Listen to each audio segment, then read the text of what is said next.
ನಮಸ್ಕಾರ ಸ್ನೇಹಿತರೆ, ನಮ್ಮ ಅಶ್ವಿನಿ ಯೂಟ್ಯೂಬ್ ಚಾನಲ್ಗೆ ನಿಮ್ಮೆಲ್ಲರಿಗೂ ಹೃತ್ಪೂರ್ವಕ ಸ್ವಾಗತ. ಪ್ರೇಮಯಾನ ಕಥೆಯ 25ನೇ ಅಧ್ಯಾಯ ನಿಮ್ಮೆಲ್ಲರಿಗೂ ಇಷ್ಟವಾಗಿದೆ ಅಂತ ಭಾವಿಸ್ತೇನೆ. ಹಾಗಿದ್ರೆ ಬನ್ನಿ ಸ್ನೇಹಿತರೆ, ಅಧ್ಯಾಯ 26 ಶುರು ಮಾಡೋಣ. ಪಬ್ನಿಂದ ಬುಸುಗುಡುತ್ತಲೇ ಒಳಗಡೆ ಬಂದ ಮಗಳನ್ನು ನೋಡಿ ರಾಜಾರಾಮ್ ಅವರಿಗೆ ಏನೋ ಸರಿಯಿಲ್ಲ ಎಂದು ಅರ್ಥವಾಗಿತ್ತು. ಭರಣಿ ಒಳಗಡೆ ಬರುತ್ತಲೇ ಕೈಗೆ ಸಿಕ್ಕ ಸಾಮಾನುಗಳನ್ನೆಲ್ಲ ಕೋಪದಿಂದ ನೆಲಕ್ಕೆ ಎತ್ತಿ ಎತ್ತಿ ಹಾಕತೊಡಗಿದಳು. ಮಗಳ ಈ ರೀತಿಯ ಕೋಪ ಕಂಡು ಗಾಬರಿಯಾದ ರಾಜಾರಾಮ್ ಅವಳ ಬಳಿ ಹೋಗಿ, ಪುಟ, ಏನಾಯಿತು, ಯಾಕೆ ಕೋಪ ಮಾಡ್ಕೊಂಡಿದೀಯಾ ಎಂದು ಅವಳ ಕೈ ಹಿಡಿದು ಕೇಳಿದರೆ, ಜೋರಾಗಿ ಅವರ ಕೈ ಕಿತ್ತೆಸೆದು ಮತ್ತೆ ವಾಸನ ನೆಲಕ್ಕೆತ್ತಿ ಬಿಸಾಕಬೇಕು.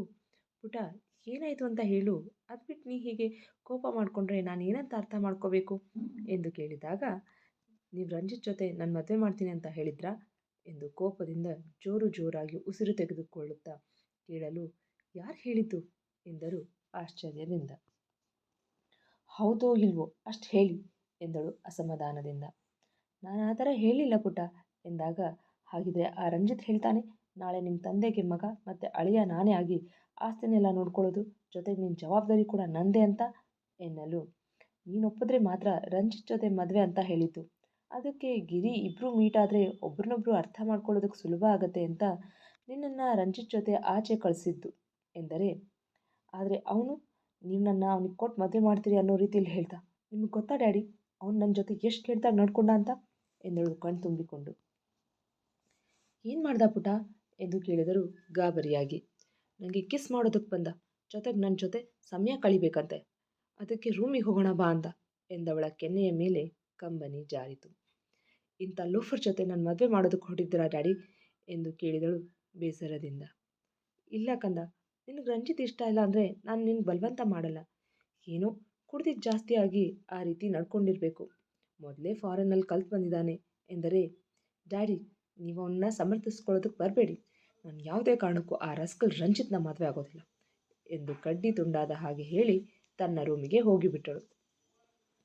ರಾಜಾರಾಮ್ ಅವರಿಗೂ ಕೋಪ ಬಂದು ಗಿರೀಶ್ಗೆ ಕರೆ ಮಾಡಿದರು. ಅದಾಗಲೇ ಮಗನಿಂದ ವಿಷಯ ತಿಳಿದಿದ್ದ ಗಿರೀಶ್ ರಾಜಾರಾಮ್ ಅವರ ಮುಂದಿನ ನಡೆ ಬಗ್ಗೆ ಅಂದಾಜಿಸಿದ್ದರು. ಹಾಗೆ ರಾಜಾರಾಮ್ ಅವರು ಎಷ್ಟೇ ಕೂಗಾಡಿದರೂ ತಾವು ಮಾತ್ರ ತಾಳ್ಮೆಯಿಂದ ಮಾತನಾಡಬೇಕು. ಇಲ್ಲದೆ ಹೋದರೆ ರಾಜಾರಾಮ್ ಅವರ ಆಸ್ತಿ ತಮ್ಮ ಕೈ ಬಿಟ್ಟು ಹೋಗುವುದು ಎಂದು ಯೋಚಿಸಿಯೇ ಕಾಲ್ ರಿಸೀವ್ ಮಾಡಿದರು.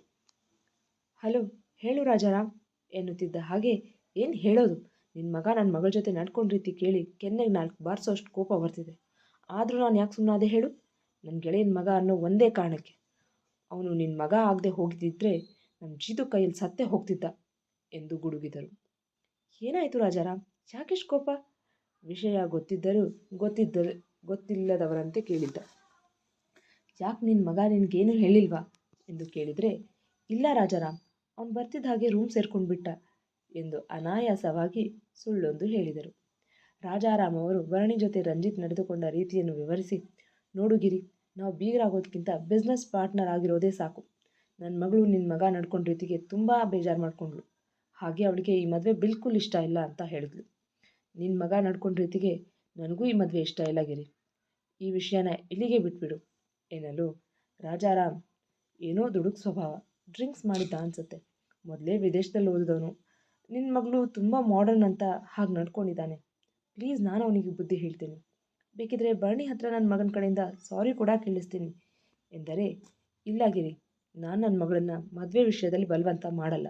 ಅವಳ ಜೀವನ, ಅವಳ ಆಯ್ಕೆ, ಅವಳಿಷ್ಟ. ಅದು ಅಲ್ಲದೆ ನಾನು ಏನು ಹೇಳಿದ್ರು ಮದುವೆ ವಿಷಯದಲ್ಲಿ ಅವಳು ನನ್ನ ಮಾತು ಕೇಳಲ್ಲ ಎಂದು ರಾಜಾರಾಮ್ ಅವರು ಕೂಡ ಮಗಳಂತೆ ಕಡ್ಡಿ ತುಂಡಾದಂತೆ ಹೇಳಿದರು. ಅದು ನಿಜಾನೇ ರಾಜಾರಾಮ್, ಮದುವೆ ಆಗಿ ಸಂಸಾರ ಮಾಡಬೇಕಾದವಳು ಭರಣಿ. ಈ ಮದುವೆ ಅವಳಿಗೆ ಇಷ್ಟ ಇಲ್ಲ ಅಂದರೆ ನೀನಾದರೂ ಏನು ಮಾಡೋದಕ್ಕಾಗತ್ತೆ? ರಾಜಾರಾಮ್, ನನ್ನ ಮಗನ ಪರವಾಗಿ ನಾನು ಕ್ಷಮೆ ಕೇಳ್ತೀನಿ. I am sorry. ಭರಣಿ ಪುತ್ರಿ ಹತ್ರನೂ ಕ್ಷಮೆ ಕೇಳ್ತೀನಿ, ಫೋನ್ ಕೊಡೋಳ ಕೈಗೆ ಎಂದರೆ, ಇಲ್ಲ ಗಿರಿ, ಈಗ ಅವಳು ಮೂಡ್ ಸರಿ ಇಲ್ಲ, ನಾಳೆ ಬೆಳಗ್ಗೆ ಮಾತಾಡುವಿಯಂತೆ ಎಂದಾಗ, ಸರಿ ರಾಜಾರಾಮ್, ನಾನು ನಾಳೆ ಕಾಲ್ ಮಾಡಿ ಕ್ಷಮೆ ಕೇಳ್ತೀನಿ ಎಂದು ಹೇಳಿ ಕರೆ ಕಟ್ ಮಾಡಿದರು. ಅದು ಯಾರೋ ಭರತ್ ಅನ್ನೋ ಬೀದಿ ಬಿಕಾರಿ ಇವಳಿಗೆ ಇಡೀ ಕಾಲೇಜ್ ಎದುರಿಗೆ ಕಿಸ್ ಮಾಡಿದ್ರೆ ಇವನಿಗೆ ಕೋಪ ಬರಲಿಲ್ಲ. ಅವನನ್ನು ಸುಮ್ಮನೆ ಬಿಟ್ಬಿಟ್ಟೆ ಅಲ್ವಾ? ಆಗ ಅವನನ್ನು ಸಾಯಿಸಬೇಕು ಅಂತ ಅನ್ನಿಸ್ಲಿಲ್ವಾ? ನನ್ನ ಮಗ ಬರೀ ಕಿಸ್ ಮಾಡೋದಕ್ಕೆ ಹೋದ ಅಂತ ಎಲ್ಲರ ಮುಂದೆ ನನ್ನ ಮಗನ ಕೆನ್ನೆಗೆ ಹೊಡೆದು ಅವಮಾನ ಮಾಡಿದ್ದಲ್ದೆ ಮದುವೆ ಕೂಡ ಬೇಡ ಅಂತ ಹೇಳ್ತಿದ್ದೀರಾ ಅಪ್ಪ ಮಗಳು? ನನ್ನ ಮಗ ಆಗದೆ ಹೋಗಿದ್ದಿದ್ರೆ ಚೀತು ಕೈಲಿ ಸತ್ತು ಹೋಗೋ ಹಾಗೆ ಹೊಡ್ತಿದ್ನಂತೆ. ರಾಸ್ಕಲ್! ರಾಜಾರಾಮ್, ನಿನ್ನ ಮಗಳು ಈ ಮದುವೆ ಅದು ಹೇಗೆ ಒಪ್ಕೊಳ್ಳೋದಿಲ್ವೋ ನಾನು ನೋಡ್ತೀನಿ. ನಿನ್ನ ಮಗಳು ನನ್ನ ಮಗನ್ನ ಕಾಲು ಹಿಡಿದು ಮದುವೆ ಮಾಡ್ಕೊ ಅಂತ ಬೇಡ್ಕೊಳ್ಳೋ ಹಾಗೆ ಮಾಡಲಿಲ್ಲ ಅಂದರೆ ನನ್ನ ಹೆಸರು ಗಿರೀಶ್ ಕಾಟೇವಾಡೆ ಅಲ್ಲ ಎಂದು ಹಲ್ಲು ಕಡಿದು ಮನದಲ್ಲಿ ಶಪಥ ಮಾಡಿದ. 2 ದಿನ ಕಳೆದಿತ್ತು. ಭರತ್ಗೆ ಕೂಡ ಒಂದು ಬಟ್ಟೆ ಅಂಗಡಿಯಲ್ಲಿ ಕೆಲಸ ಸಿಕ್ಕಿತು. ಎಂದಿನಂತೆ ಅವನ ಗೆಳೆಯರು ಕಾಲೇಜ್ಗೆ ಹೋದರೆ ಭರತ್ ಕೆಲಸಕ್ಕೆ ಹೋಗುತ್ತಿದ್ದ. ಅವರ MBA final year exam date ಆಗಲೇ ಅನೌನ್ಸ್ ಮಾಡಿದ್ದರು. ಭರತ್ ಹಗಲು ಕೆಲಸ ಮಾಡಿ ಬಂದು ಮಧ್ಯರಾತ್ರಿವರೆಗೂ 2-3 ಗಂಟೆವರೆಗೂ ಓದುತ್ತಿದ್ದ. ಈ ಮಧ್ಯೆ ಭರತ್ ಮತ್ತು ಭರಣಿ ಒಬ್ಬರಿಗೊಬ್ಬರು ಮೀಟ್ ಆಗಲೇ ಇಲ್ಲ. ಎಕ್ಸಾಮ್ಸ್ ಹತ್ತಿರ ಬಂದಿದ್ದರಿಂದ ಯಾವ ಕಾರಣಕ್ಕೂ ಕಿರಿಕ್ ಮಾಡಿಕೊಳ್ಳಬಾರದು ಎನ್ನುವ ಕಾರಣಕ್ಕೆ ಭರತ್ ಕಾಲೇಜ್ ಹತ್ತಿರವೂ ಸುಳಿಯುತ್ತಿರಲಿಲ್ಲ. ಭರಣಿ ಅಂದು ಪ್ರಶಾಂತ್ಗೆ ಸಾರಿ ಕೇಳಿ ಬಂದ ಮೇಲೆ ಭರತ್ ಮಾಡಿಕೊಂಡಿರುವ ವಿಡಿಯೋದ ಬಗ್ಗೆ ಮರೆತೇ ಬಿಟ್ಟಿದ್ದಳು. ಸಂಜೆ ರಾಜಾರಾಮ್ ಅವರು ನ್ಯೂಸ್ ನೋಡ್ತಿರುವಾಗ ಅದರಲ್ಲಿ ಹುಡುಗನೊಬ್ಬ ಹುಡುಗಿಯ ಅಶ್ಲೀಲ ಚಿತ್ರಗಳನ್ನು ಸೆರೆ ಹಿಡಿದು ಜಾಲತಾಣಗಳಲ್ಲಿ ಹರಡಿಬಿಟ್ಟಿದ್ದಾನೆ ಎಂದು ಬರುತ್ತಿದ್ದ ನ್ಯೂಸ್ ನೋಡಿ ಮರೆತು ಹೋಗಿದ್ದ ವಿಡಿಯೋ ವಿಚಾರ ನೆನಪಿಗೆ ಬಂದ ತಕ್ಷಣ ತನ್ನ ರೂಮಿಗೆ ಹೋಗಿ ರೆಡಿಯಾಗಿ ಆಚೆ ಹೊರಡಲು, ಬೇಬಿ ಇಷ್ಟು ಅರ್ಜೆಂಟಲ್ಲಿ ಎಲ್ಲಿಗೆ ಹೊರಟೆ ಎಂದು ಕೇಳಿದರೆ, ಡ್ಯಾಡಿ ಅದು ರುಕ್ಮಿಣಿ ಮನೆಗೆ ನೋಟ್ಸ್ ತೊಗೊಂಡು ಬರೋಣ ಅಂತ ಹೋಗ್ತಿದ್ದೀನಿ ಎಂದು ಬಾಯಿಗೆ ಬಂದು ಸುಳ್ಳು ಹೇಳಿದಳು.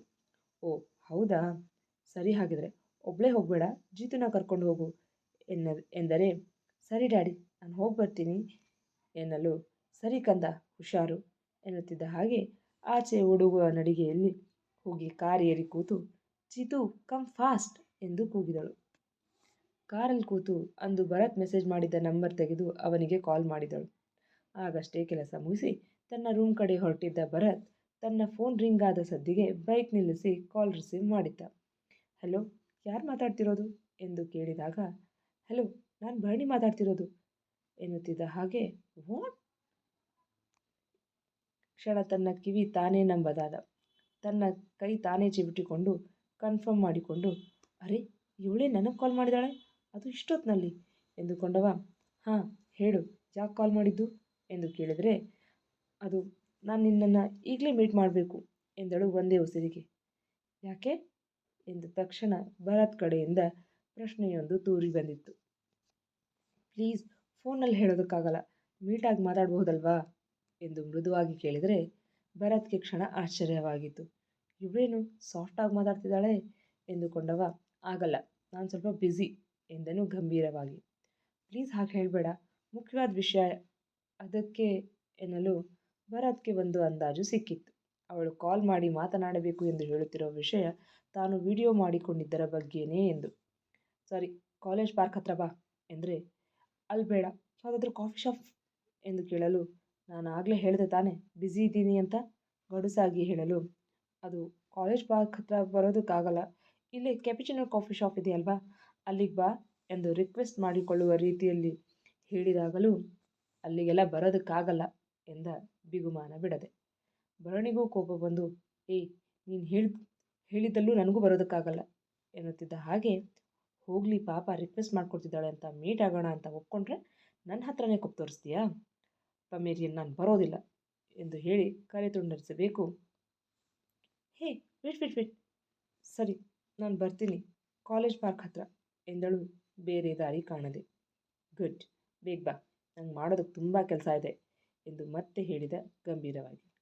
ಓಕೆ 10 ನಿಮಿಷದಲ್ಲಿ ಅಲ್ಲಿರ್ತೀನಿ ಎಂದವಳು ಮನಸ್ಸಲ್ಲಿ, ಅಲ್ಲ ಇವನೊಬ್ಬನಿಗೇನೆ ಮಾಡೋದಕ್ಕೆ ಕೆಲಸ ಇರೋದು ಅನ್ನೋರು ಹಾಗೆ ಆಡ್ತಾನೆ ಈಡಿಯಟ್ ಎಂದು ಬೈದುಕೊಂಡು ಕಾಲ್ ಡಿಸ್ಕನೆಕ್ಟ್ ಮಾಡಿ, ಚಿತು ಕಾಲೇಜ್ ಕಡೆ ನಡಿ ಎಂದವಳು ಭರತ್ಗೆ ಬೈಯುವುದು ಮಾತ್ರ ಬಿಟ್ಟಿಲ್ಲ. ಇಡಿಯಟ್, ಎಷ್ಟು ಕೊಪ್ಪು ತೋರಿಸ್ತಾನೆ, ಇವನ ಮುಖ ನೋಡಬಾರ್ದು ಅಂದ್ಕೊಂಡಿದ್ದೆ, ಆದರೆ ಛೇ, ಈ ವಿಡಿಯೋ ಇದ್ದಿದ್ದರಿಂದ ಈ ರಾಸ್ಕಲ್ ಮೀಟ್ ಮಾಡಬೇಕಾಗಿದೆ, ಎಲ್ಲ ನನ್ನ ಕರ್ಮ ಎಂದು ಕೋಪ ಮತ್ತು ಅಸಮಾಧಾನದಿಂದ ಗೊಣಗಿದಳು. ಜಿತೇಂದ್ರ ಕಾಲೇಜ್ ಪಾರ್ಕ್ ಹತ್ತಿರ ಕಾರ್ ನಿಲ್ಲಿಸುತ್ತಿದ್ದ ಹಾಗೆ ಭರಣಿ ಅವಸರದಿಂದ ಇಳಿದು ಪಾರ್ಕ್ ಒಳಗಡೆ ನಡೆದಳು. ಭರಣಿ ಬಂದಿದ್ದು ನೋಡಿ, ಹೇಳು ಏನು ವಿಷಯ, ನನ್ನನ್ನು ಯಾಕೆ ಮೀಟ್ ಮಾಡಬೇಕು ಅಂದಿದ್ದು ಎಂದು ಕೇಳಿದರೆ, ಅದು ಅವತ್ತು ನೀನು ವಿಡಿಯೋ ಮಾಡಿಕೊಂಡಿದ್ದೆ ಅಲ್ವಾ ಎನ್ನಲು, ಯಾವ ವಿಡಿಯೋ ಎಂದು ಕೇಳಿದ, ಬೇಕಂತಲೇ ಅವಳನ್ನು ಕಾಡಿಸಲು. ಭರಣಿಗೆ ಹೇಳಲು ಮುಜುಗರವಾಗುತ್ತಿದೆ, ವಿಧಿ ಇಲ್ಲ, ಹೇಳಲೇಬೇಕು.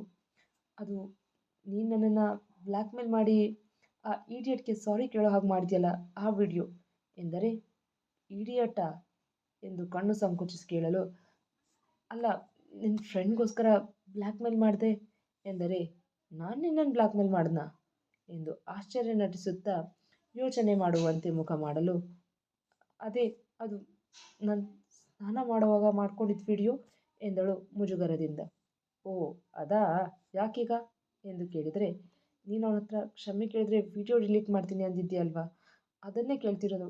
ಆ ವಿಡಿಯೋ ಡಿಲೀಟ್ ಮಾಡಿದ್ಯಾ ಎಂದು ಕೇಳಲು, ಅದಾ, ನಾನು ಆಗಲೇ ಡಿಲೀಟ್ ಮಾಡಿದೆ ಎಂದವನಿಗೆ, ನೀನು ನಿಜ ಹೇಳ್ತಿದ್ದೀಯಾ ಎಂದು ಅನುಮಾನದಿಂದ ಕೇಳಿದಳು.